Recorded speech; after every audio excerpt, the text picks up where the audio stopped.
Okay, welcome back to statics. And in this last example problem in this unit, we're going to look at 2.33. And if you take a look at it, it says, using the figure for problem 2.19, find F1 minus F2. So this is looking at dealing with negative forces or subtracting forces. Essentially, when you subtract a force, you just add the negative of the force to it. So let's flip back. Okay, and if we take a look, there's problem 2.19. It's one we should be a little familiar with. We've done it one already. It's this cantilever beam with two forces, right? And if we take a look, we have F1, which is a 3.4 kip force at 50 degrees.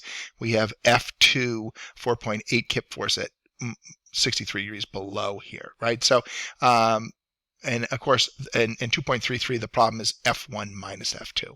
So let's set this up.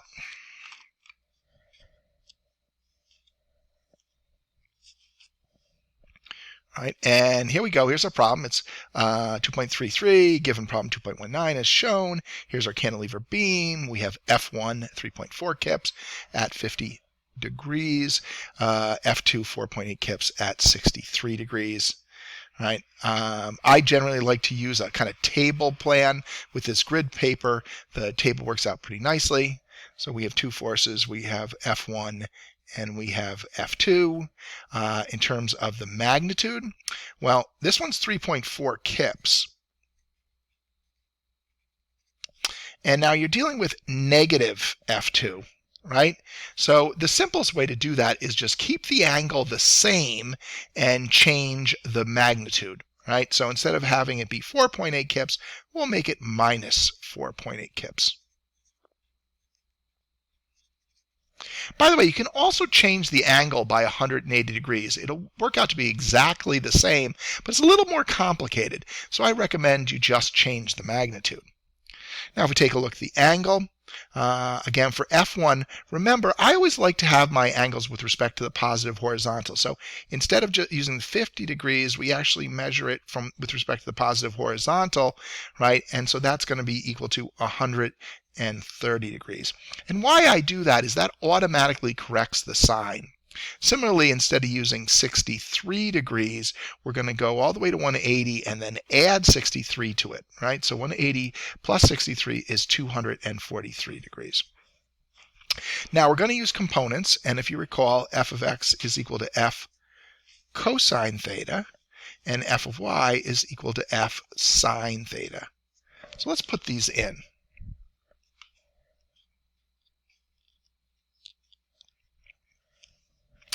Okay, so first off, we have 3.4 times the cosine of 130 degrees,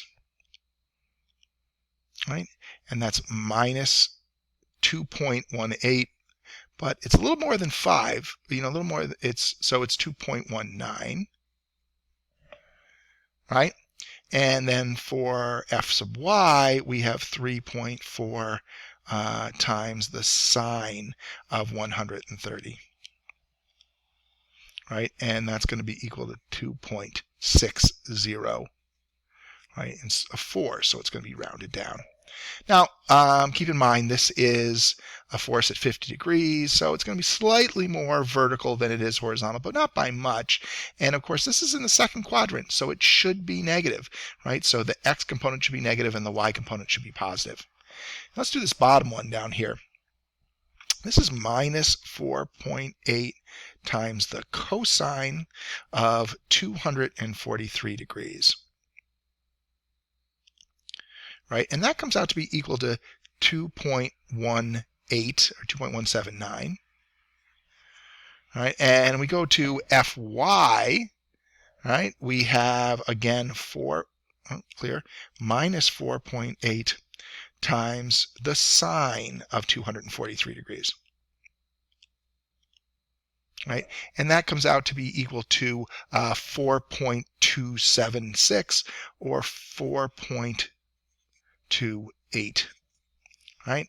We now sum these up, right? Summation of forces in the x. That's just going to be minus 0.01, so a very, very small number. I'm sorry, yes, right, minus 0.01. And this one is going to be a total of 2.6 and 4.28, right? So 2.6 plus 4.28, right? And that's going to come out to be equal to 6.88, right? And that's going to be the summation of forces in the y direction. Okay, and keep in mind this is the x component of the resultant, so minus 0.01, very small, and this is the y component, 6.88. And of course, both of these or all these are kips. I don't have to put them in every single time. We go down here to find a resultant. Our resultant is going to be equal to minus 0.01 quantity squared. That won't add up to much. 6.88 quantity squared. All of this under a square root. So 6.88, I got it right in there, square that, plus minus 0.01 x squared, and we hit that, all right? And we do the square root of that, answer. And of course, it's going to come out to be pretty close to 6.88. Again, not going to change much, so 6.88 kips. Right, and then of course our angle, right, if we're going to call this theta, this is going to be equal to the inverse tangent to the minus 1 of r sub y over r sub x. Right. Keep in mind we have a very disjointed number because we have a large number and a small number, so our r sub y is 6.88. That's divided by minus 0.01. I'll do this here. Second tangent, right? Or tangent to the minus 1 of 6.88 divided by minus 0.01. So that minus is important. It's going to have an effect on this, so we got to keep that in there, right? And it turns out that you get minus 90 degrees essentially, or 89.9. So I guess we'll leave it as 89.9.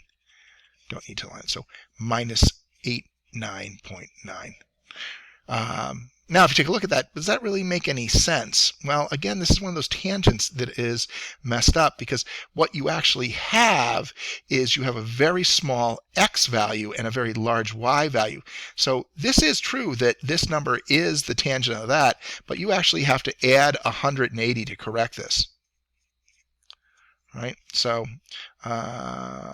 plus 180.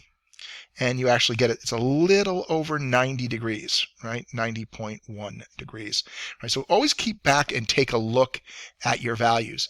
You know, r sub y, this is the component in the y direction, that means it's going up, x is going only a little bit to it. So you gotta keep that in mind because the inverse tangent you're gonna get doesn't know if you're in the first quadrant versus the third and the second quadrant versus the fourth. So it'll give you an error sometimes.